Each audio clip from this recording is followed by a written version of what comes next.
Hi,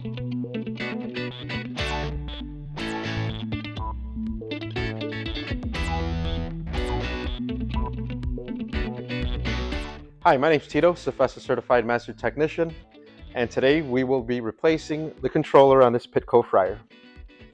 When replacing the control board on this Pitco fryer, you're going to want to remove two Phillips screws that are right here mounting the control board onto the unit.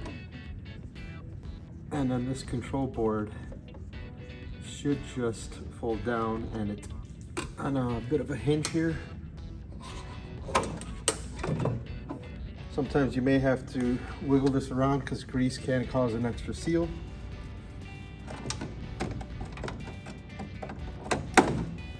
Some of the control boards will come with this piece mounted on there already. Others will just be the control board and you will have to remove it. In that case, you're going to want to loosen up and remove this nut here, this one, and this one, and the whole thing should just come right off.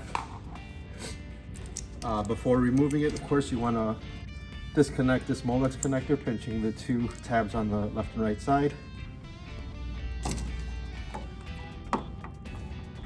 And then we can go ahead and remove the control board. Then we're going to want to come back with our new control board. You have two tabs right here that go into these slots.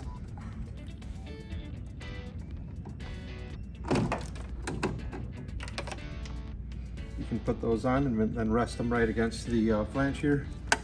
And then you can mount or reconnect your Molex connector.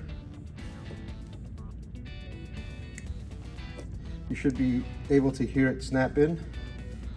And then you want to just double check that the tabs are locked in so it doesn't fall out when it's moved around or anything.